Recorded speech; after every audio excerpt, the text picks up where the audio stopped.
Orang Islam itu cuma dua. Kalau ndak NU ya Muhammadiyah. Sudah, ndak ada lain-lain lagi. Ini mau besanan saja takut. Takut tidak mendapat barokah dari masing-masing pemimpinnya. Selisih sedikit ribut. Yang satu kunut, yang satu tidak kunut, ribut. Padahal di kitabnya orang NU ada kunutnya dan ada tidak kunut.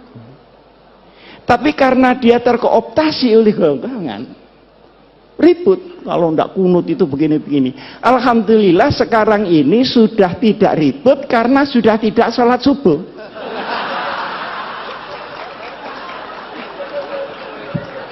Jadi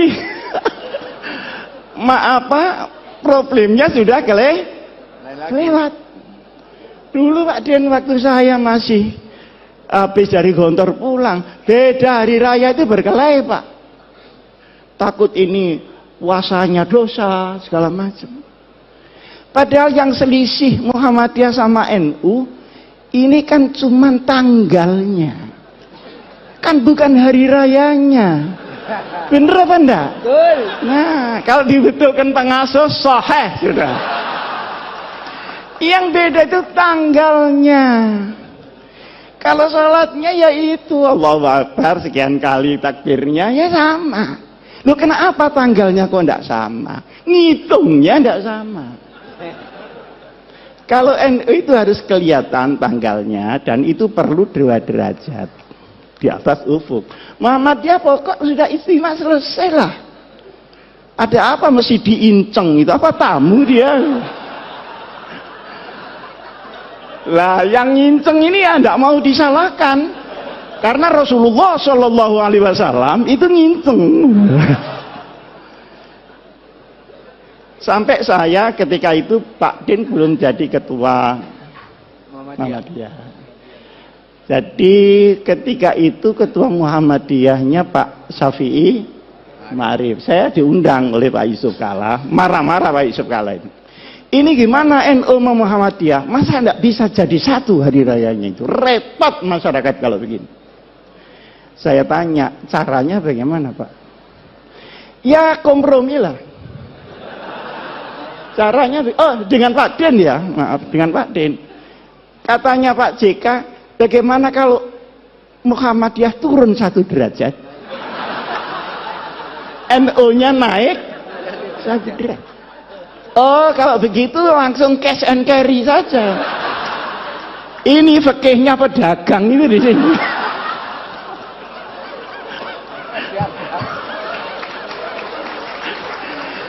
Kok disuruh naik turun? Saya bilang enggak bisa Pak itu. Lalu terus yang bisa bagaimana?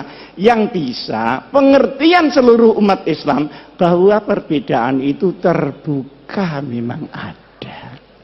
Yang kedua, ini tidak mengada-ada karena sholatnya sama, tanggalnya yang tidak sama. Wong hari di sini sama hari di Amerika tidak sama kok. Kita berangkat dari Jepang, dari Narita itu ya Pak Akhir, itu Jumat sore, sampai di California itu Jumat pagi. Ini sembahyang Jumat lagi apa tidak? Kalau sembahyang Jumat lagi kok sregep banget gitu loh. Sregep banget. Tapi ketika pulangnya, misalnya dari New York ke Jakarta, berangkatnya Jumat pagi, itu sampai Jakarta hari Minggu. Jadi kehilangan 1 hari, tidak tahu di mana Sabtunya ini. Jadi soal tanggal itu sudah biasa-biasa saja lah soal tanggal. Nah, alhamdulillah ini karena mungkin zamannya yang berubah, maka kedekatan ini semakin hari semakin nyata. Saya sama Pak Din sering diundang pidato bareng gitu. Kadang saya bisa, kadang Pak Din bisa, kadang salah satu enggak bisa gitu. Tapi lebih sering saya diundang Muhammadiyah daripada Pak Din diundang NU. Hah?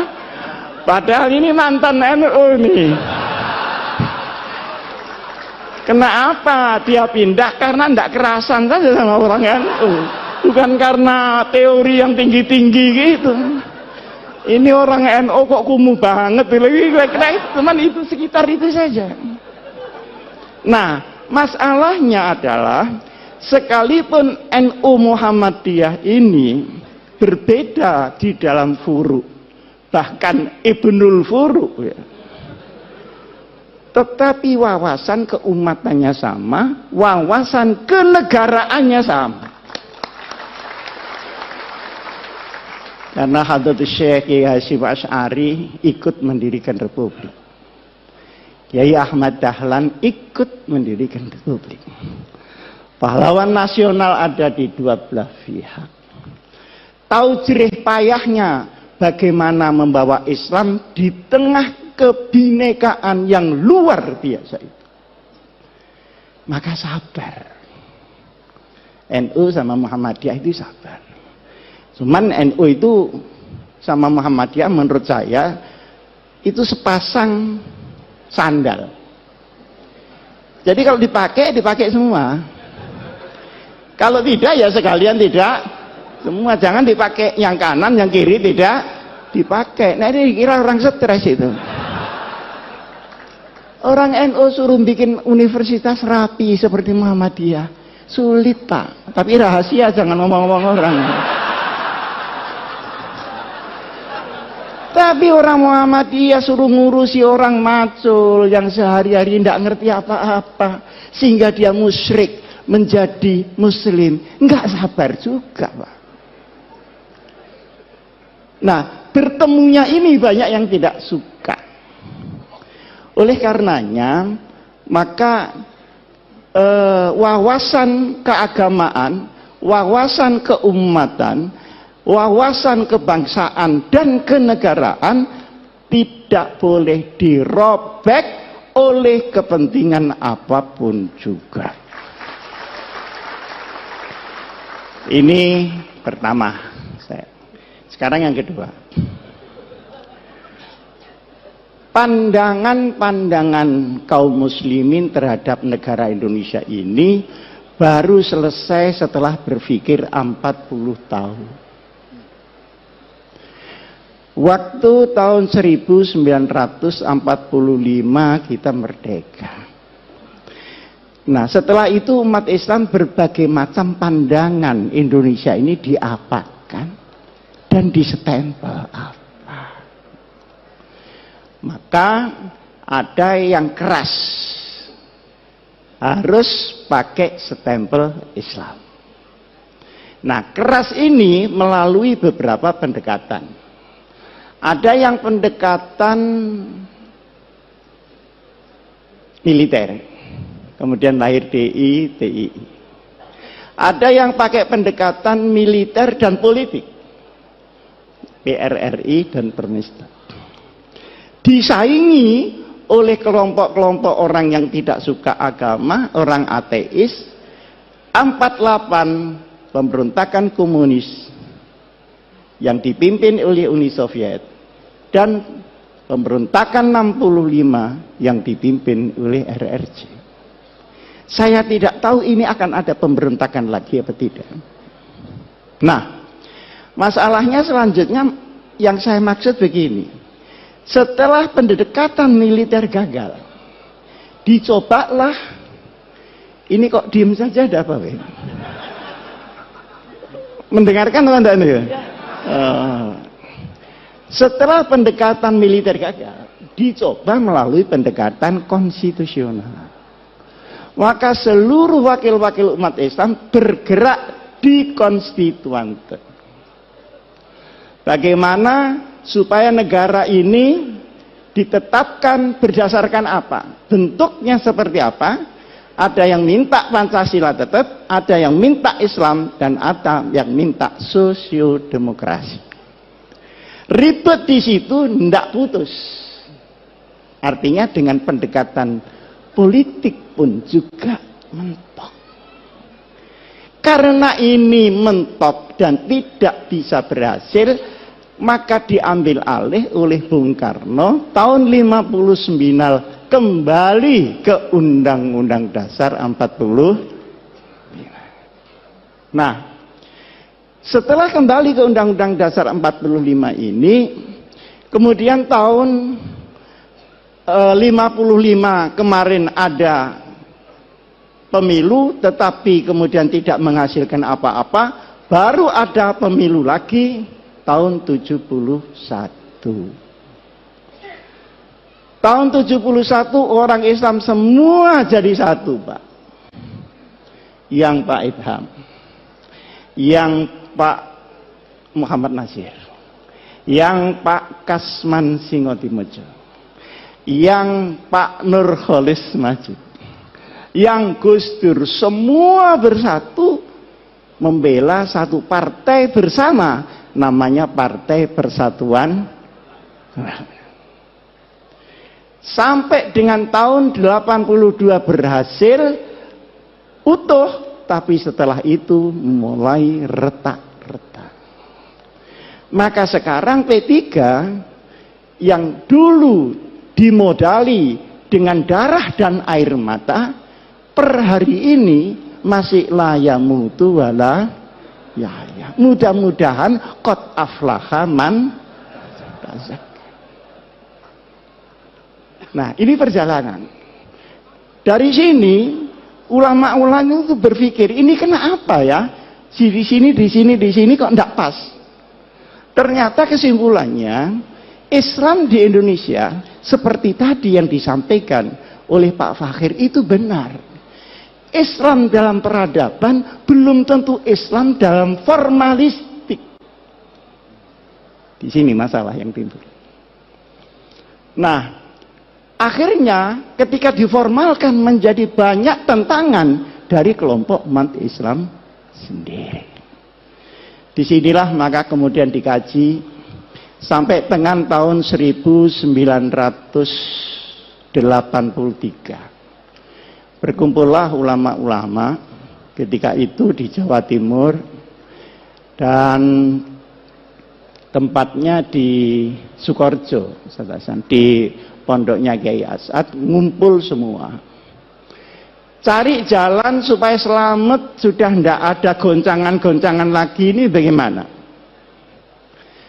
Akhirnya ditetapkanlah bahwa untuk urusan ideologi negara ditetapkan oleh mayoritas bangsa yang namanya Pancasila, kemudian akidah kita tetap Islam sesuai dengan keyakinan kepada Allah Subhanahu wa ta'ala. Ini baru selesai tahun 84. Pendekarnya ketika itu mungkin banyak orang tidak tahu. Pendekarnya adalah seorang ulama namanya Kiai Haji Ahmad Siddiq. Beliau putra dari Kiai Siddiq. Kiai Siddiq itu asal dari Lasem. Kemudian karena kalah berdebat nahwu, malu pindah ke Jember. Jadi dulu berdebat kalah itu malu. Nah sekarang sudah kalah berkali-kali, alhamdulillah tidak ada malunya sama sekali. Pergi ke Jember. Saya tahun 83, ini belum pernah saya ceritakan di sini. Tapi mumpung ini ada waktu dan saya juga sudah menjelang tua, ada perlunya saya sampaikan. Saya tanya beliau, Kiai, ini penempatan negara dengan ideologi sendiri dan Islam sebagai umat Islam ini politis apa ijtihadi? Jawabnya beliau, ini ijtihadi, bukan politis. Dan silahkan pakai untuk selamanya. Nah, karena saya tidak puas, saya tanya, dasarnya apa Kiai?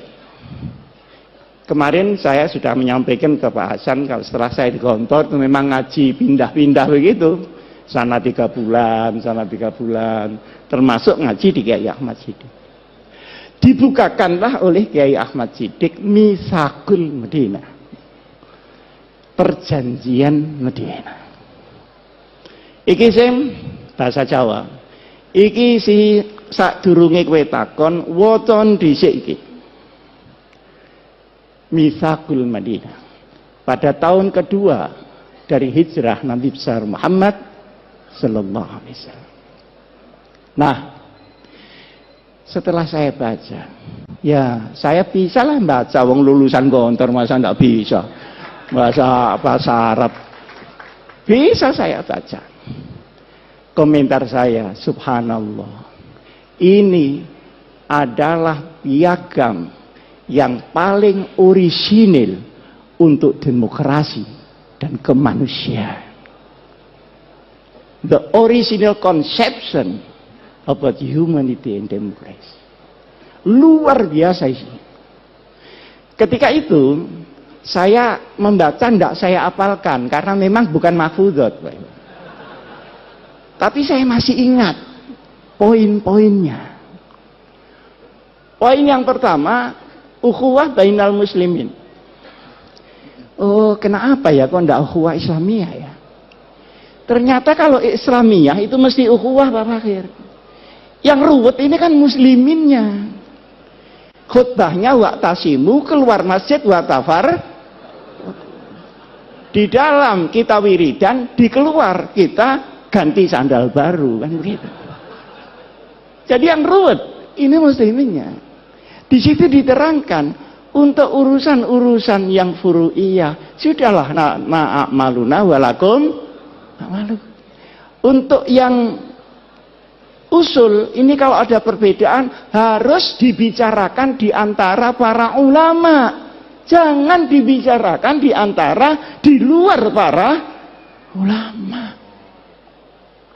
Nah sekarang enggak. Ada anak Ansor sama pemuda Muhammadiyah ribut soal tahlil. Ini nyampe apa enggak ke yang mati? Kata Ansornya, nyampe. Loh buktinya, karena setiap kiriman enggak pernah kembali. Loh ini ngomong apa? Pak, ya pemuda Muhammadiyahnya ini kan enggak terima. Mana tanda buktinya? Nah kalau diserahkan bangsa begini ini Pak, innalillahi wa inna ilaihi raji'un. Nah kalau sudah sampai top dia merusak Islam, dia harus dinyatakan tegas dia berada di luar Islam. Luar biasa. Saya baru diberitahu oleh polisi dulu Pak Asim, ada orang ngaku malaikat Jibril namanya Lia Eden. Bener ya? Ada orang yang mengaku Nabi Muhammad namanya Musad. Dua-duanya ditangkap. Dimasukkan di tahanan. Ditanya oleh polisi. Wahai malaikat Jibril, pernahkah ketemu Nabi Muhammad ini? Ternyata belum pernah ketemu dua orang.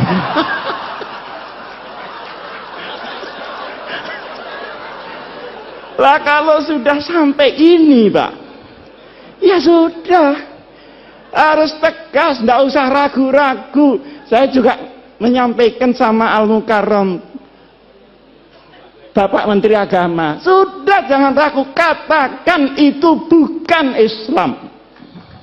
Kenapa ragu? Tapi ini jangan cuma ditepuk tangan itu. Maksud saya, yang lain-lain itu ikut mendorong lah. Supaya ada pride. Karena yang menghadang pun juga sangat banyak. Yang kedua, ukhuwah bainal adyan. Mana yang bisa dikerjasamakan dengan luar Islam, mana yang tidak. Itu jelas sekali. Sehingga rahmatan lil alamin memang melampaui rahmatan lil muslimin. Urusan yang tidak syariah sudah, bikin got bareng bangunan tidak apa-apa. Tapi kalau urusan yang syara, yang akidah, ya lakum dinukum, itu ada tuntunannya Pak. Dan itu disusun langsung Rasulullah Shallallahu Alaihi Wasallam.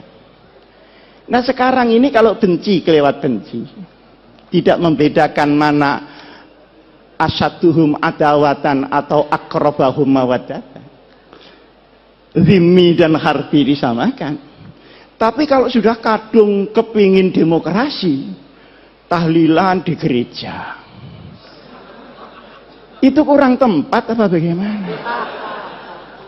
Seperti orang Kristen, nggak usah lah disuruh Jumatan.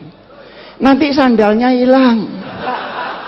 Saya kan sering dicemooh sama orang Kristen. Gimana orang Islam itu?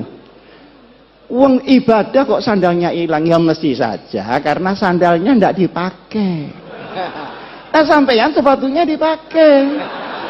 Jadi yang hilang ya ndak sepatunya, sepeda motornya yang di luar itu yang hilang. Jadi yang seperti disampaikan oleh Pak Din tadi sajalah al-hanifiyatus samkhah, itu pas sudah itu. Ini jangan diumek-umek lagi gitu maksud saya.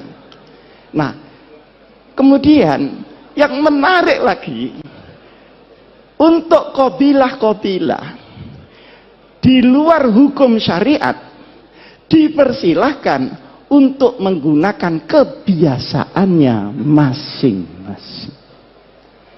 Ini saya belajar usul fikih di sini juga begitu Pak Hasan. Mabhadi awaliyah itu belum mabhadi akhiriyah loh. Masih mabhadi awaliyah, tetap kunci. Nah itu digawa diintil-intil tak garut apa-apa kunci. Bab mabhadi awaliyah. Di situ kan ada al-ahdah muhakkamah. Tapi yang muhakkamah yang bagaimana? Tentu yang tidak khilafis syar'i. Ma warada fi syar'i mutlaqan wala dhabita lahu wala fil lughah yurja'u ilal 'urf. Berarti ada status di dalam adat sepanjang dia menjadi al-'urf yang tidak muta'arif. Ini kan sangat jelas. Nah, sekarang ini semua diubah. Yang lunak terlalu lunak, yang keras kekerasan. Semua yang lain dirinya dibilang kafir, masuk neraka. Neraka, semua masuk neraka. Surganya cuma dia aja. Lu kok tidak takut masuk surga sendirian? Yang arduhat samawatu wal. Gini-gini ini bagaimana? Nah, ada lagi yang kita merasa bahwa itu bukan Islam, seringkali ya, tetapi sesungguhnya itu pilar di dalam Islam, adalah kepastian hukum. Innallaha ya'murukum an tu'addul amanati ila ahliha. Tu'addul amanati ini untuk Pak Hidayat Nur Wahid, untuk politisi-politisi, supaya membawa amanat rakyat. Jangan 5 tahun sekali datang ke rakyat terus tidak tahu lagi, menunggu 5 tahun lagi. Ini yang tidak tepuh, ini mesti pendaftar. Nah, kalau idza hakamtum, ingat bainan nas bukan bainal muslimin, antahkumu bil adl. Penegakan hukum ini harus sama rata sama rasa. Nah, sekarang di Indonesia kan tidak. Hukum naik susah, ke bawah kena. Pajak naik sulit, turun gampang. Akhirnya yang kena yang kecil-kecil. Jadi kepastian hukum. Jadi, inti dari hukum adalah al-adalah. Inti daripada politik adalah al-amanah. Kalau dua ini hilang, maka hukum akan menjadi cerita dan politik akan menjadi akumulasi kekuatan saja. Luar biasa, Pak. Di bawah ada lagi al-musawah bainal iqtisad,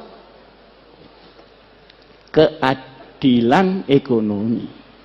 Ini tidak sama rata sama rasa, tapi sama-sama merasakan. Beda kan? Sama-sama merasakan. Kalau tadi biar anak saya Fatimah Syarakat lakotok tuh, ya dah. Kalau ini enggak. Masa tukang ban minta rezeki sama dengan pabrik ban? Kan enggak mungkin. Tapi semua kebagian, halalan, thayyiban, mubarakan.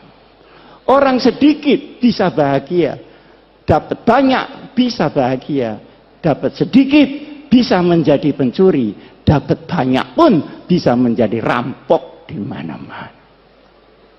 Yang habiskan uang negara itu bukan orang miskin, Pak. Orang yang sudah Masya Allah kayanya. Nah, di sini pun adalah ketentuan yang harus ada di sebuah negeri, apapun bentuk negeri itu, kita ada orang Islam di situ, kita harus perjuangkan ini. Nah, kemudian ketika Madinah diserang orang-orang lain, maka seluruh agama yang ada, baik Yahudi, Nasrani maupun Sobiin, harus bersama-sama membela nasionalisme Madinah. Coba, Pak. Ini kan Masya Allah. Dan ini bikinan Nabi Muhammad loh, bukan bikinan Muhammad belakangan ini, Pak. Ini Nabi Muhammad. Kekurangan kita adalah di dalam pemahaman daripada Islam, implementasinya sudah punya fikih, sudah punya dakwah, tapi kita sering melupakan sirah nabawiyah di dalam memimpin umat Muhammad Rasulullah Sallallahu Alaihi Wasallam. Karena sirah nabawiyah itu juga strategi implementatif yang real dari Rasulullah. Kapan Rasulullah dakwah diam-diam, kapan terang-terangan, kapan mengungsi, kapan hijrah besar-besaran, kapan dia menunggu, dan kapan beliau membalas serangan. Semuanya ini harus kembali di dalam benak kita. Nah, sekarang ini para bapak yang saya muliakan, negeri yang tadi oleh para ulama diputuskan tahun 84 itu supaya diisi, jangan didekonstruksi. Kalau didekonstruksi, ruwet, habis waktu untuk mendekonstruksi, belum lagi mengisinya kembali. Lebih langsung dengan melakukan jurusan al-amru bil ma'ruf wan nahyu 'anil munkar. Seperti ada LGBT itu kok saya dengar yang teriak-teriak kok cuman saya, yang lain-lain ini gimana kok enggak teriak-teriak. Itu kan embrio supaya laki-laki kawin dengan laki-laki, perempuan kawin dengan perempuan, kan gitu maunya Pak Fakir. Kalau perempuan kawin dengan perempuan, saya nggak tahu lah karena saya nggak pernah jadi perempuan. Tapi kalau laki-laki kawin dengan laki-laki, itu mau olahraga atau mau kawin? Digempur saja. Saya juga ditanya pada Pak Ida, ini gimana gempur dari segala penjuru yang udkhulu min abwabin mutafarriqah. Jadi jangan menghilangkan amar ma'ruf nahi mungkar, sekalipun kita tidak melakukan dekonstruksi di dalam bentuk, tetapi kita harus selalu di dalam isi. Kadang-kadang kita menemui hadis Rasulullah Sallallahu Alaihi Wasallam, al hikmatu dhalatul mu'min iltaqataha aynama wajadah. Perkara yang hak itu milik orang Islam. Kalau tidak ada di tempat kamu, ada di tetangga, berarti itu milik kamu yang di sana. Ambil kembali. Jangan tetangganya dimaki-maki karena tetangga. Kalau bapak-bapak pergi ke Jepang, pergi ke Taiwan, pergi ke Korea, Masya Allah, perlindungan konsumen, perlindungan jual beli, kualitas. Nah ini ada saksinya Pak Fakhir, dilindungi oleh undang-undang. Jadi kalau kita ke Taiwan kehilangan koper di bandara, pasti kembali. Karena mengembalikan itu biaya negara, dan tidak mengembalikan adalah kriminal. Loh, bukankah sepotong ini juga Islam? Seperti di Jepang, itu kalau ada toko malsu kualitas, langsung ditutup Pak.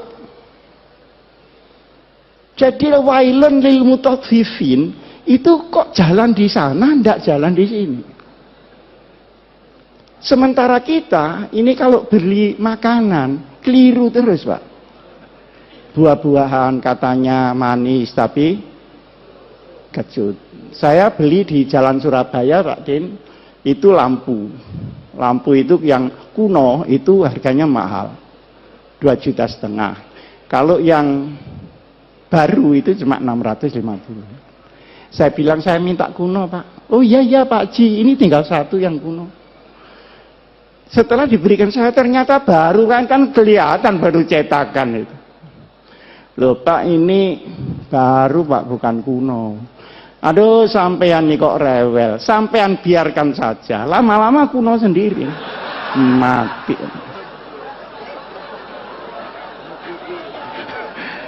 Itu namanya sekarang katanya mukidi. Ini lama-lama kuno sendiri. Wah, ini orang belum tahu siapa yang beli ini. Akhirnya saya bayar 650. Loh, Pak Ji kurang ini. Ya kurangnya nanti kalau sudah kuno.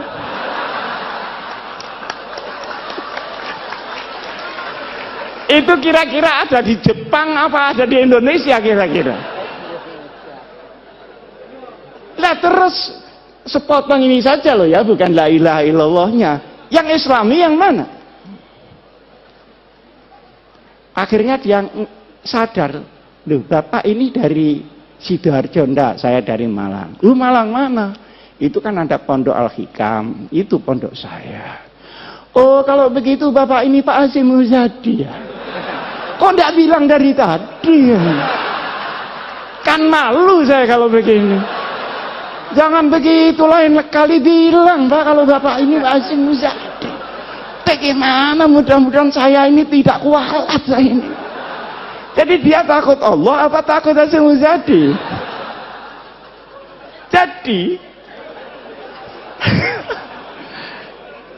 akhirnya saya itu mikir, ini kenapa ya begini? Pak Fakir kan sebentar lagi menjadi Menteri Luar Negeri. Allahumma. Masa naibul fa'il terus? Lama-lama ini bagaimana ya kok begini?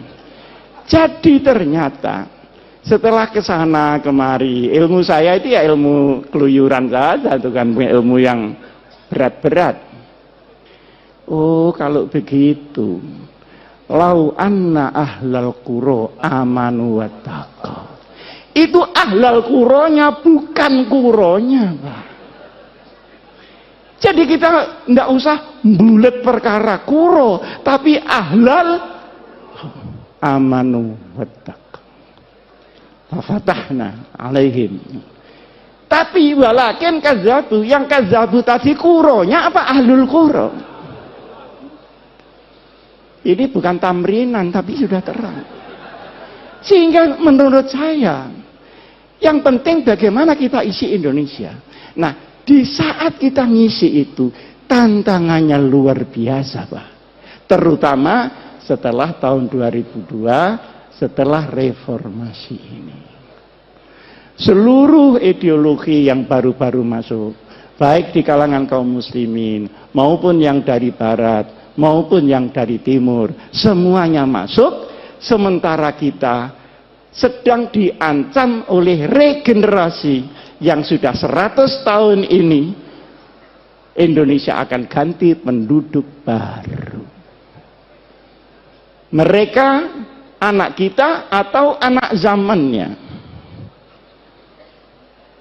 Ini menjadi perhatian kita.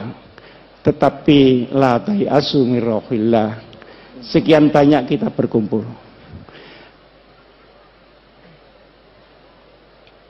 Hum ya'lamuna kama ta'lamun wa tarjuna minallahi ma la yarjun. Oke, mari kita berjuang mengisi Indonesia ini. Berhadapan dengan yang merusak. Tetapi yakinlah kalau mereka sakit, kita pun sakit. Tapi kita punya Allah, mereka belum tentu mempunyai Allah.